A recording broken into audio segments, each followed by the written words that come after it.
and welcome to the Aussie Game. I'm your host, Ryan Walters, coming to you with a very special edition this time featuring an icon of Asian football, a familiar face at both the Thunder Castle and Thunderdome, a FIFA U17 World Cup champion, a Thai League champion, a Thai FA Cup champion, an AFF Suzuki Cup champion, a fashion icon, a GQ Man of the Year, an autobiographer, and the man who unquestionably has the best sneaker collection of any of our guests thus far. Charyl Chappuis, how you doing? Welcome to the show. Thank you for having me. I'm doing really well. How are you doing? I'm doing good. I'm glad that we're not giving my intro with all of my accolades there. GQ's been calling, but I'm trying to lay that one low. Okay. A fellow GQ Man of the Year nominee and someone here to talk about the autobiography that we mentioned, Chappuis, My Story. The man that helped bring this thing to life, the Bangkok-based journalist Paul Murphy, is here. Paul, this is a very long overdue welcome to the ASEAN Game. Yes, good to be on. And well, good to be back with you as well. We haven't been on a podcast together since the K-League United days, probably about 6 or 7 years ago. So it's been a while since we were on the same podcast, so it's good to be back. Let's always big up K-League United while we're at it. KLeagueUnited.com, ladies and gentlemen. It's the best source. No, I'm going to stop now. We got different things going on. We're not here to plug my things. We're here to plug your guys' things. And let's just start at the beginning of this because we're here. This is a beautiful merger of two things I love, books and football. And I'm curious, and Paul, I'm going to stick with you on this one. Let's start at the beginning. How did this come about? How did you guys meet? Well, we met, it must be about 10 years ago, more or less, just through me working in Thai football for ESPN at the time. And I was going to a lot of games, and obviously in the mix zone afterwards, you could access players. I think we met first time when you were playing for Supandry, actually, in about 2015. I think it was a game against Port. That was the first time we met. And I think we kept in touch after that. Over the years, we haven't met each other that many times. I think it's actually we've never even met in the flesh while working on this book, strangely enough, for various reasons. Mainly because our schedules just don't match up. I work during the day, Charyl trains in the evening, so it was much easier to do it remotely than it would have been to try and, because we had to meet quite a number of times. So obviously, trying to do that face to face would have been a lot of barriers to that. So we just decided it would be a lot easier to do it online. And I suppose we had a relationship over the years where I think we built up a bit of mutual trust. And Charyl seemed like a very approachable person to talk to about football. And I think probably a couple of years ago, he was posting a few memories of his career on Twitter, and it just gave me the idea that there's a story there. There's a lot of things to talk about, and I pitched the idea to Charyl. He was open to it, and then I pitched the idea to the publisher, and they fortunately said they would like to do it. So basically the idea came from those messages that Charyl was sending on Twitter, and I've always been interested in writing a book, and I just thought this could be the right moment to pitch something about a Thai football player. Okay, that answer. I was going to ask how this came about, whose idea it was. So what I'm curious about as well with this, and I think a lot of folks are curious about athletes' autobiographies, things like that. Charyl, were you doing most of the writing here? What was the actual writing process like? Oh no, like Paul said, we couldn't meet each other, so it was mostly through Zoom call. Especially also because I was playing for Chiang Mai last season. So we just had hours talking to each other about my life. Paul asked the right questions, and I tried as good as possible to remember my time, especially before in Switzerland, the youth team, my academy, what I went through and everything. So it was mostly I'm just talking about my life, and Paul listened to it, and then he wrote everything down. Yeah, and very thankful for that. Yeah. Yeah, that's you guys are keeping Zoom in business. You and a global pandemic are keeping them going. Yeah. I think one of the things that I find really interesting about biographies, autobiographies, and in the process of writing this is what were some of the challenges you faced there about I mean, what had to be included, I think you probably knew ahead of time, but like when it came to like what to be cut and Charlotte, especially, like, how do you compartmentalize your life into chapters and things like that? Or were you just like, this is what happened, Paul, you handle this? How did you guys navigate putting somebody's life on the page? Oh, I mean, I think we in the proposal for the book, you divide it into chapters.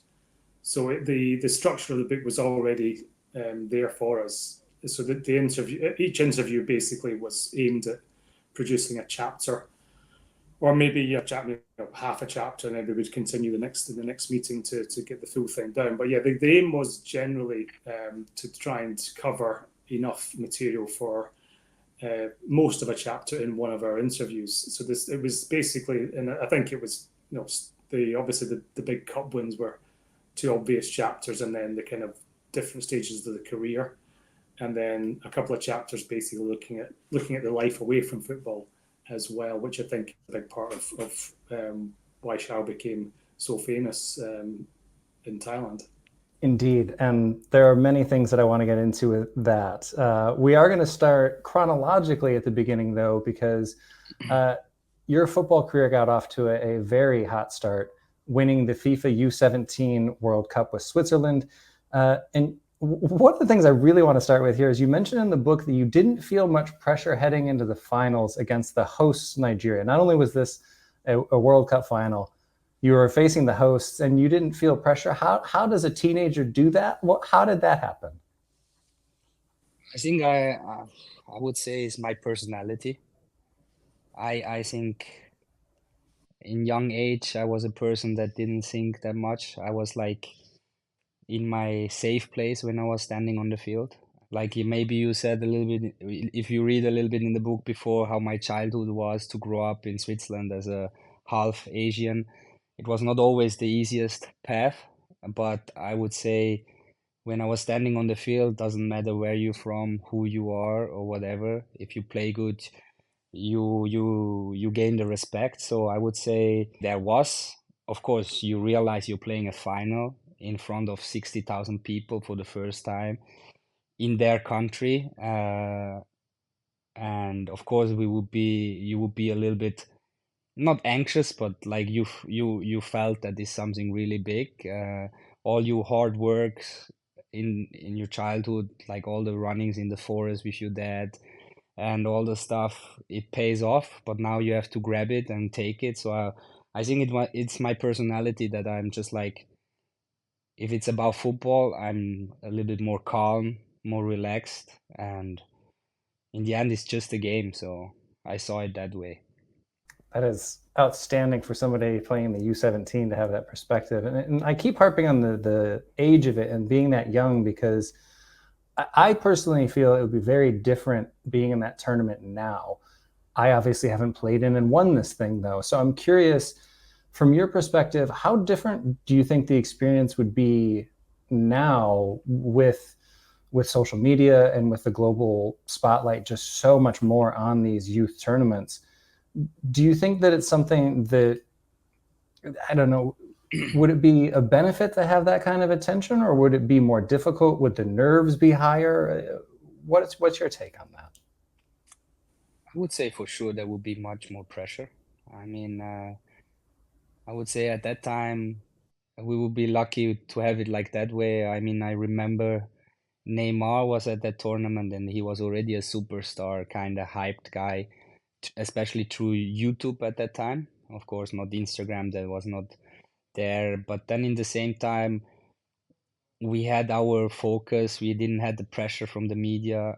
I mean, like the Swiss media just found out after we qualified for the next round and then we beat Germany. There started the media to realize, oh, something going on in Nigeria. It's the possibility is there. It's a great team. So yeah, I think it's both ways. Of course, if we would have Instagram and or all the social things, maybe we would get in that moment a little bit more popular, but then in the same time you would have a lot of pressure because, as an example, if you wouldn't perform well, you know how it is, people will talk, yeah, whatever. So I think at that time it was perfect how it was, and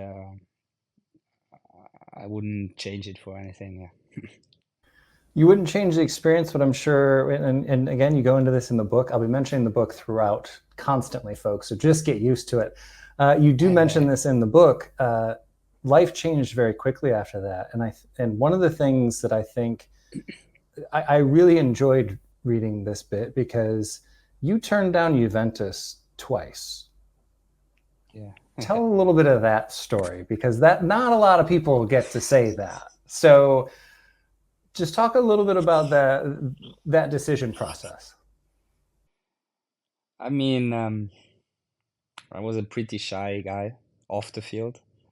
I was always with my dad, and I think also, like I said, the tough part a little bit growing up as a half Thai or half Asian was not easy, and I think it makes me even more shy then. So for me, to say no to Juventus twice was more, to be honest, because I was scared to leave home, to go to another country, where at that time I couldn't speak the language. My English at that time was also not that well, so I would say, of course, if you look back and think back, and if I would be me now at that time, I would probably say yes, almost 100%. But yeah, Juventus was very, very surprised. Actually, they said by the second time, they told me and my dad they came visit us in Switzerland. Actually, Juventus don't come twice to ask for a player to join us and join the project they had. And yeah, it was a decision I made at that time. And yeah, I'm honest, and I have to live with it. We would never know what would happen if I would make that decision to go there. But I think I'm pretty happy with my career, and yeah, it is what it is. It's one of those bold decisions that I think it's very interesting. Like you say, I think with perspective and hindsight, it looks very different. But I think, again, a teenager listening to what felt right for them at the time and having that support, I think is actually pretty special, because I think a lot of parents, a lot of folks might just be like, it's Juventus, you go. No, I mean, my dad and my mom, of course, they supported me. And after winning the World Cup, I mean, like I said, my dad was the first person that I called and say thank you for all the time driving me, standing there for hours, cold, rain, sun, whatever. But then in the same time, there is a Swiss culture that, especially in the club, they told us always make it first through the first team, play 1, 2, 3 season, and then go abroad. So I think that was always in my mind too. So yeah, It's a lot for a young man to handle at the same time as well. Yeah. And the bold decisions weren't done for you there either, because amidst all of this, you decide in your early 20s to go ahead and make the move to Thailand. Let's just say it works out well on the pitch. I mean, if you're into winning trebles, then it's decent. I'll leave that story for the book. What I'm curious about is, what was life like for you then? What was life like off the pitch, and what was it like adjusting to a culture that's both your own and slightly not your own in the way that you grew up? I mean, it was for sure not easy at the beginning, but I was lucky enough that my first class was Buriram United, so there was really no time to think. It was really just training, work hard, eat, sleep, repeat, play games.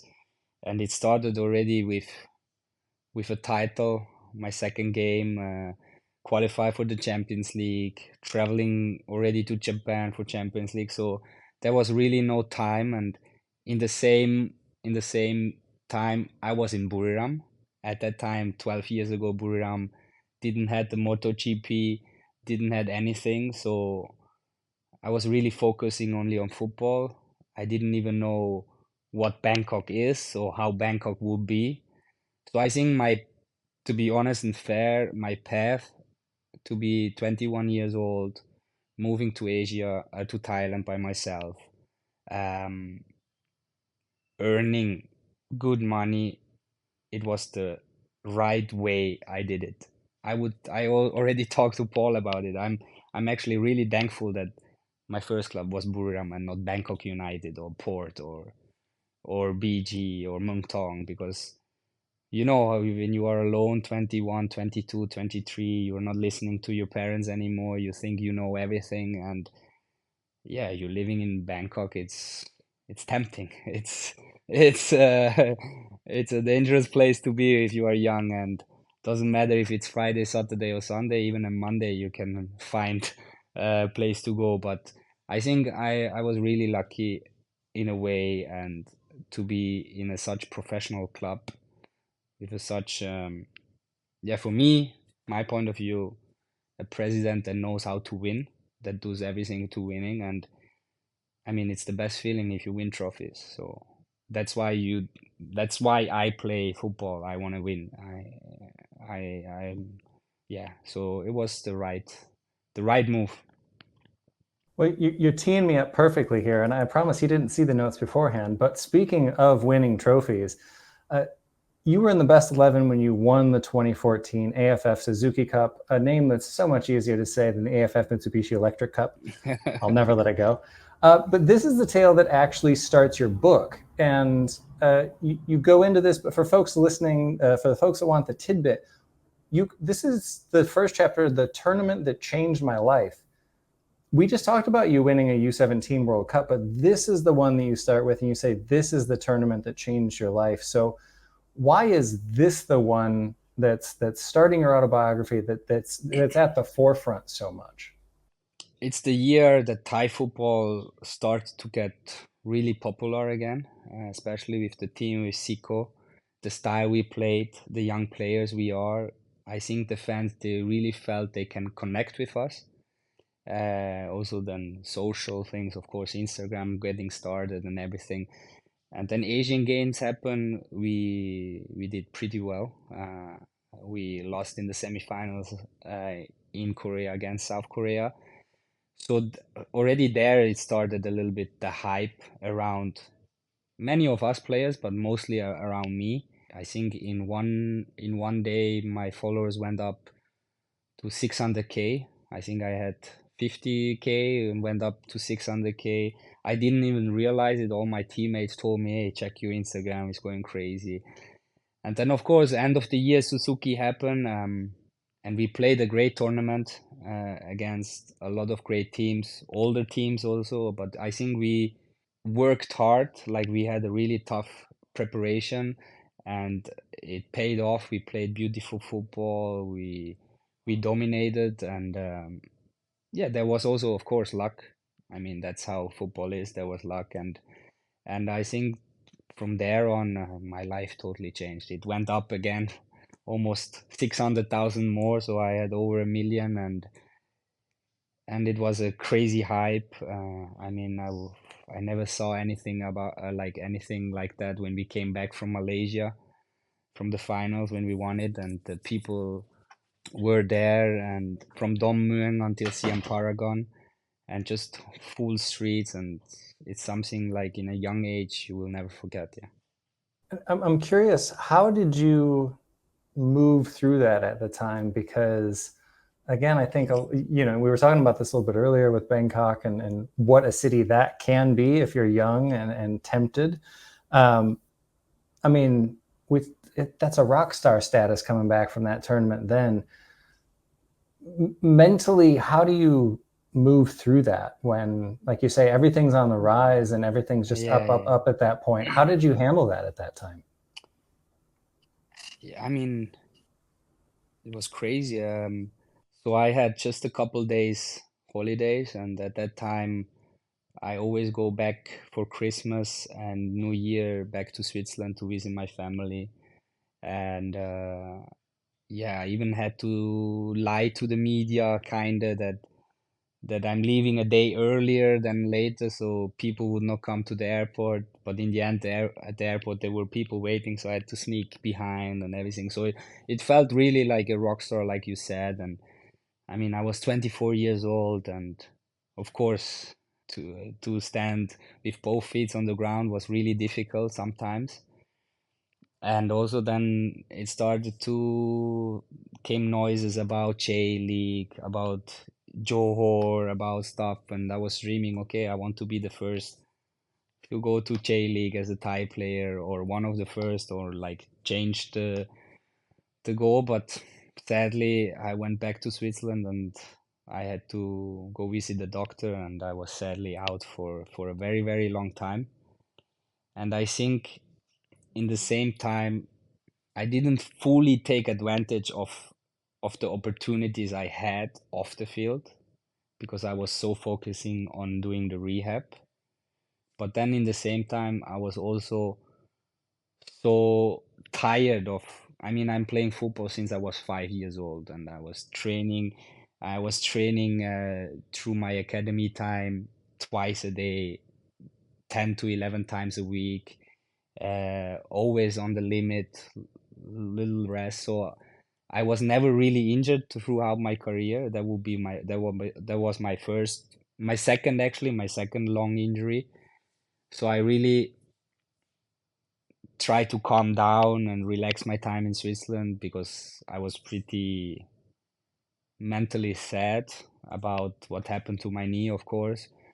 So I stayed as long as possible in Switzerland, did my surgery in Switzerland, and of course it was a struggle to still be humble because, like you said, I couldn't go eat outside anymore. I couldn't go to the shopping mall without anyone asking or running behind me, and yeah, it was really difficult to always be positive, to always say yes, to always accept that you have to give back.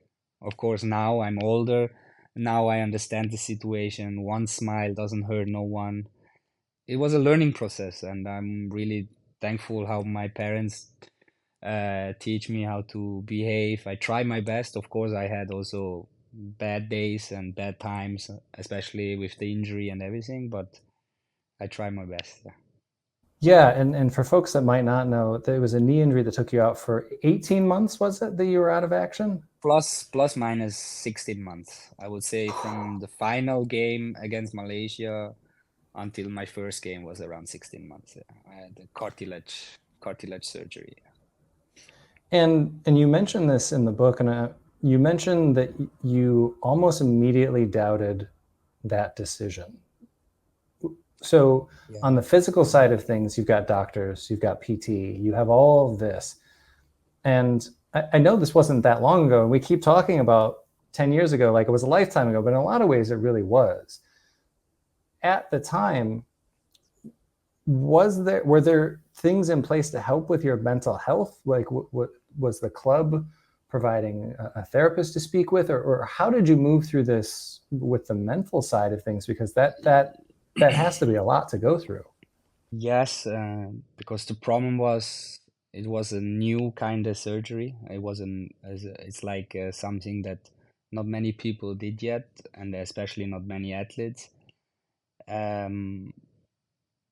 So the rehab was really difficult. Not many people knew exactly when I can start.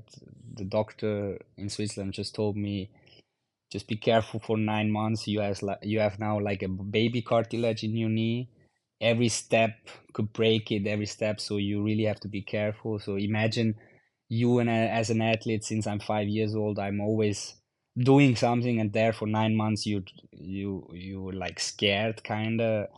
Of course, the pressure also from outside was hard because the club, especially Super Buri at that time, they saw the hype around me.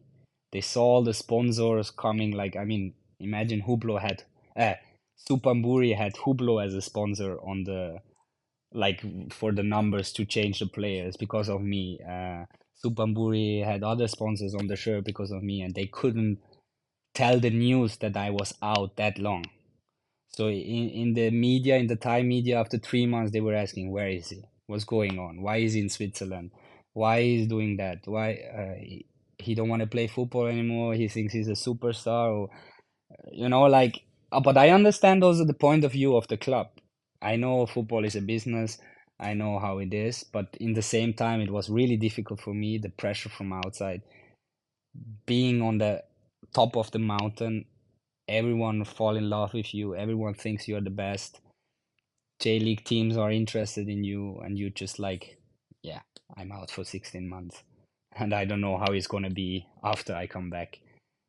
And yeah, mentally was I didn't have any help. I mean, probably at that time, 2014-15 was not a topic, not a big topic there yet. And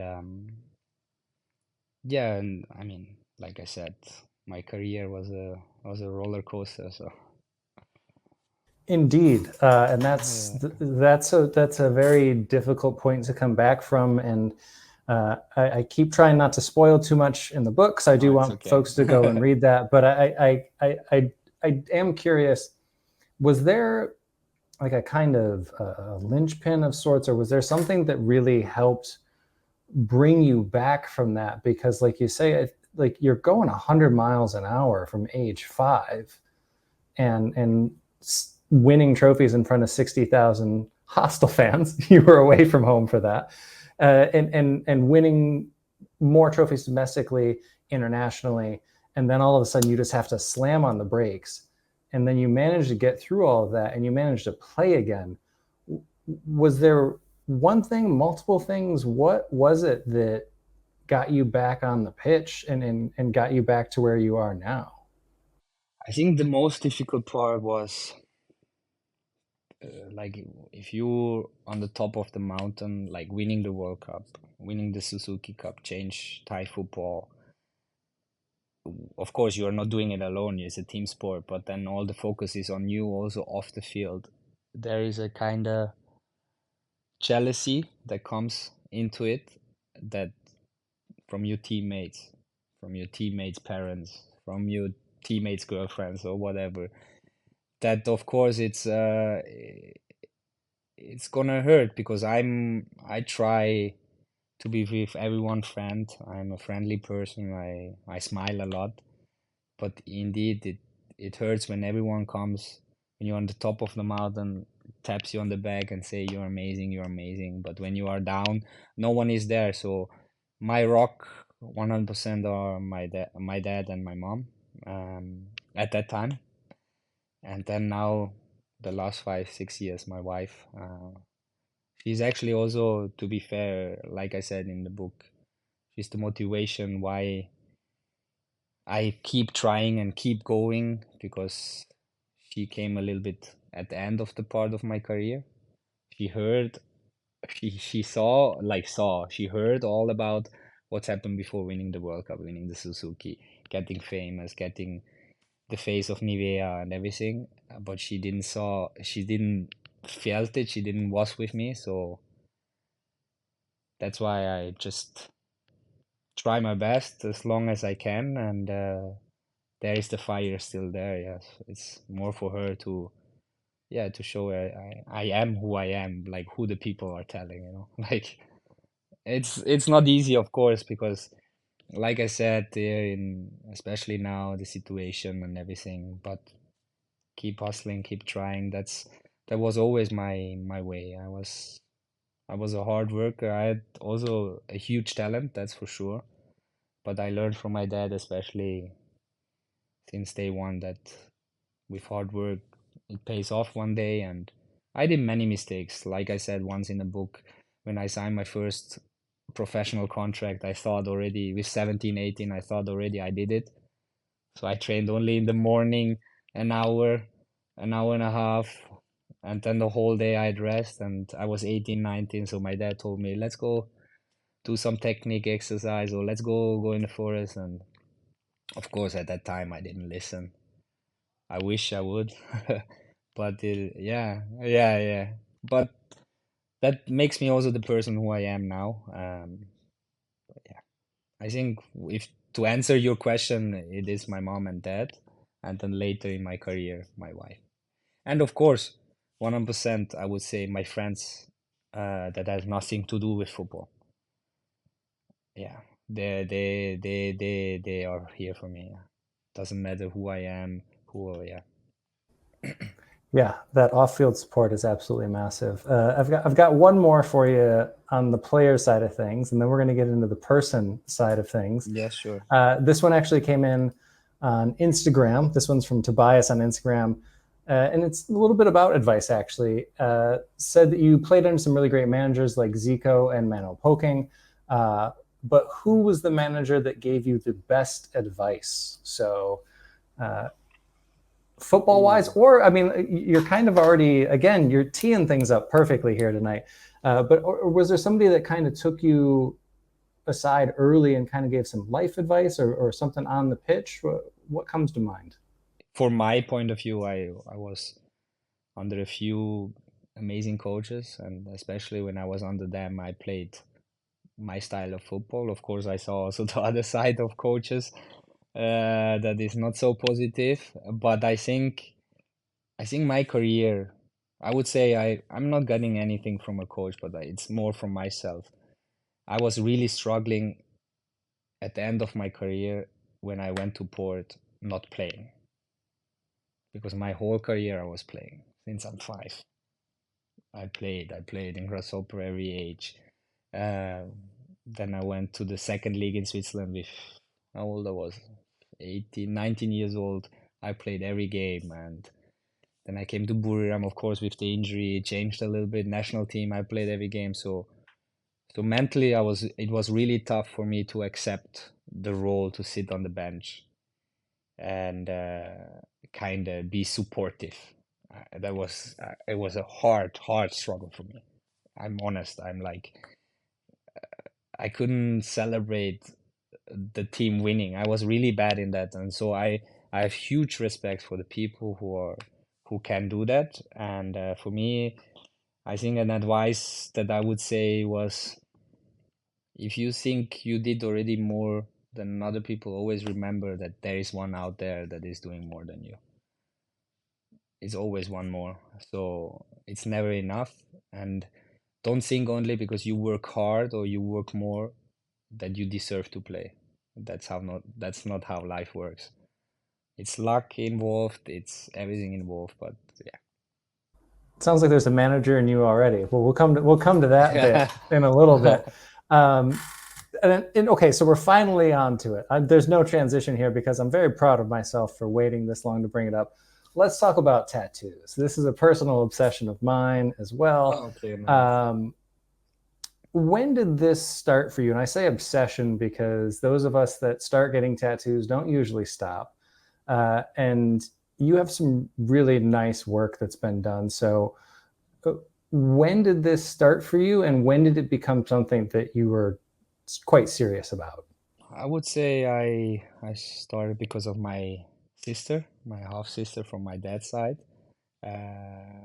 She had always tattoos, and when I was young, I always was fascinated about it. And I got my first tattoo after winning the World Cup as a gift from my dad. The date of the final, 15/11/2009.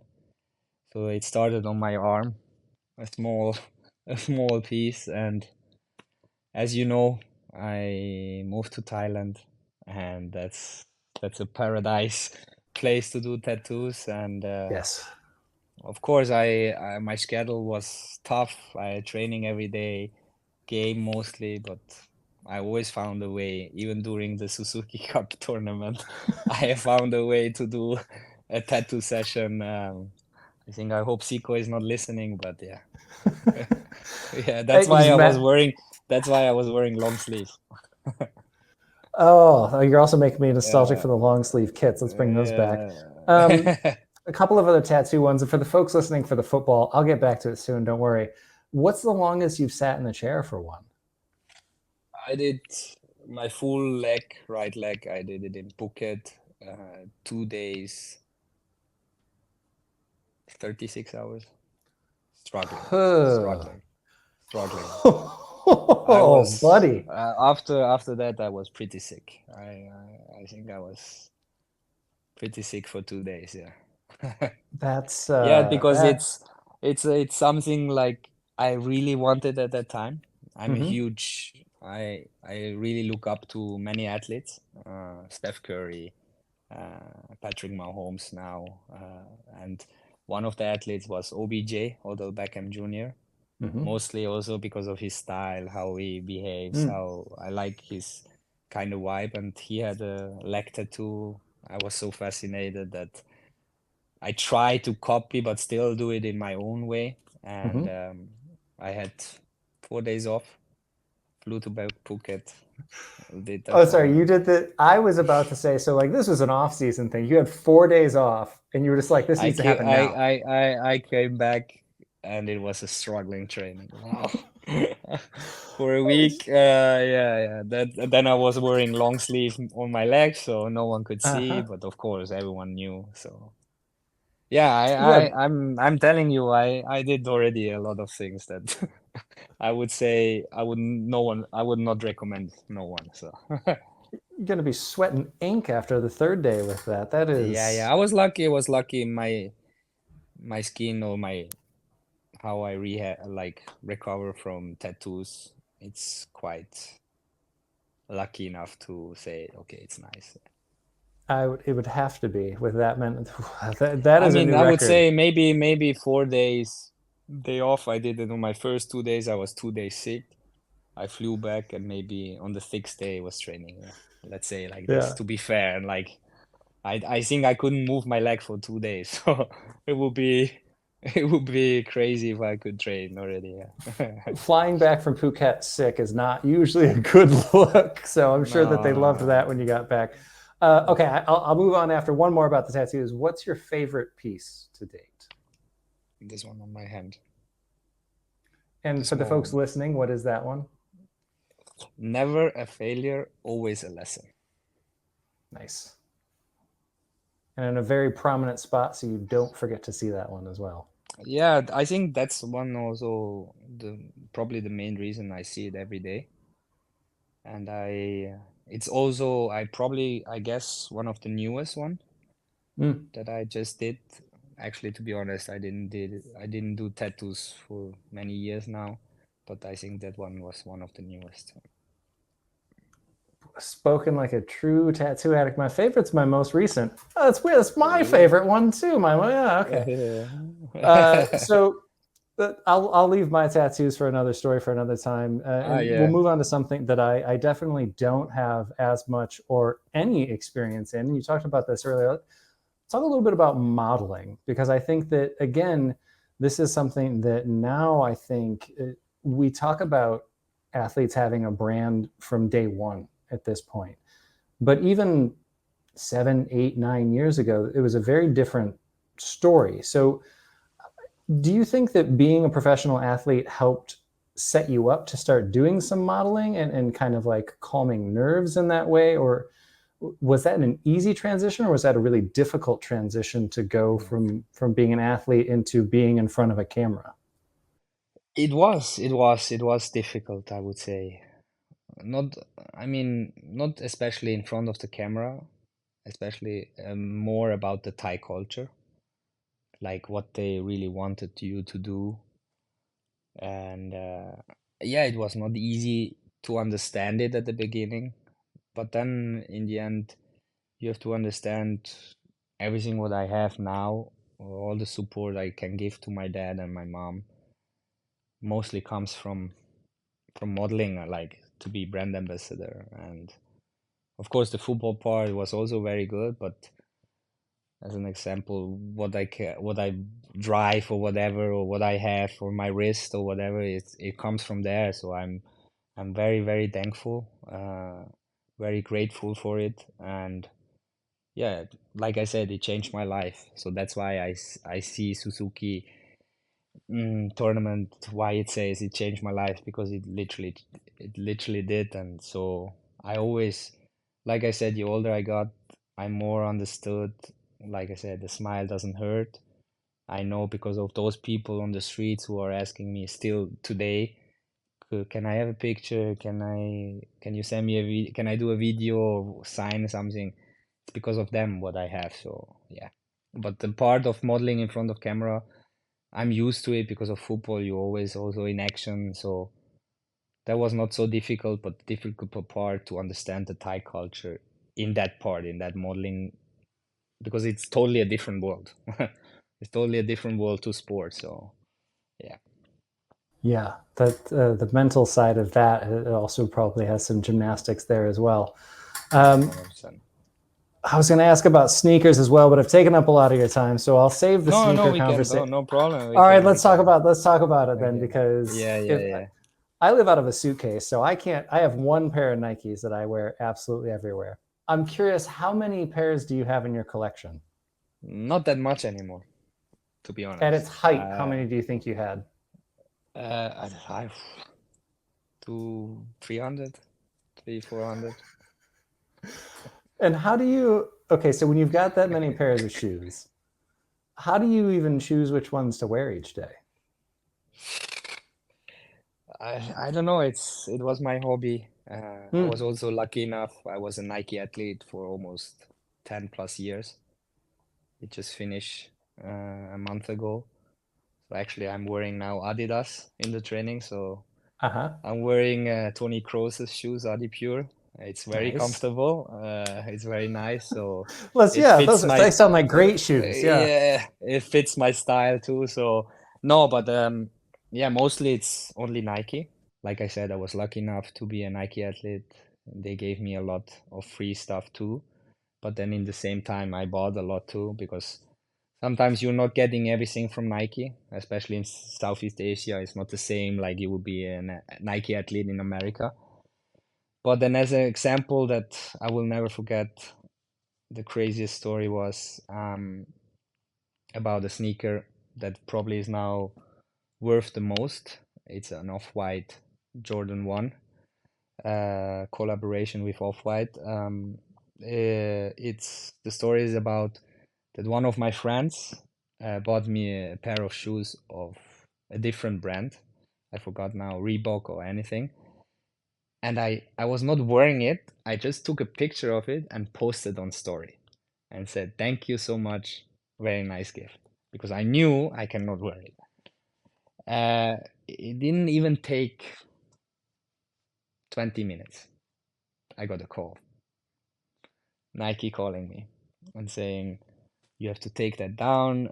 You know our agreement." And then I was saying I was not even wearing it. How you can be mad about this? They say, yeah. And then I got pissed and I said, "At least my friend remembers that I had birthday." And I hung up. 2 weeks later, they came to my place and gave me that amazing gift. Well, yeah. All right, Nike, if you're listening, my birthday is at the end of next month. Size 12 US, 45 UK would work. Nice. No, I love that. So, That way to spin that one on the spot, by the way. Those are some good improv skills. Like, did I do something? No, this is fine. Also, you should give me a present. Yeah, I'm pity. I am. I always will find a way to. I mean, you got to win.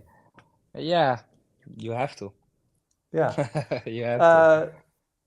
Perfect. I got one more for you. This is another one that came in from a listener, from a fan on Instagram, and it's talking about a lot of things that we've been talking about here. And I'll bring this up again. There is a chapter in the book on this, but a little tidbit. This is from Eugene on Insta, and he's asking, "What will you do after retiring from football?" So what is the plan post football? Yeah, it's a great question that I'm also starting slowly to get into it. There are many options. I'm lucky enough to be in a situation like I am, but first of all, I try to play 2-3 more years football if I can. There are different reasons why it's not possible, but mostly it's not because I don't love the game of football. It's other reasons off the field. I mean, I saw everything already, so sometimes it takes away a little bit the love of the game, and sometimes you're asking yourself, you still want to do that, but then of course it's your dream, everyone's dream. Most of the kids in the world. It's a dream to be a football player. So, but then after that, I slowly start already now to plan a little bit. I would love to open an academy. That's actually in the planning. Like I said, I want to give something back. I was lucky enough to grow up in Switzerland, where everything is really perfect planned to get the professional, and I will try something to give back here and have fun with the kids. I think it's my happy place if I can see kids smiling and playing football. So that's the thing. And the second one, everyone was asking if I wanted to be a coach. If I'm honest, that's not the option for me right now. I think I'm a little bit too sensitive as a person to know that out of 30 players, let's say 18 hates you and 12 players love you as a coach. But I would love to be in football involved. I would love to be a scout, a football scout, young age, a little bit following my dad's footsteps that he did the last couple of years, and I think age range, I would say 12 to 16, something like that, yeah. And then of course there is also the possibility continue as long as possible as a model, do ambassador deals, or even going into acting. We will see. There is I mean, during my career now, I got already 2-3 times an offer that I couldn't agree on because of football. But we will see what's happening. Just a few options kicking around there then. Just a few that I mean there are a few. It sounds nice and good, but of course you still have to do it, and that's why I'm really happy that I have this opportunity now again with Bangkok FC, that I also can stay around my wife, around my family here, and because yeah, the opportunities around this area is much more off the field possible. So that's why it was at that time, or in my situation right now, 32 years old, just coming back from Chiang Mai, was not actually really an option to go to Prachuap, Uthai Thani, Chiang Rai, or something like this, where I had offers or at least interest.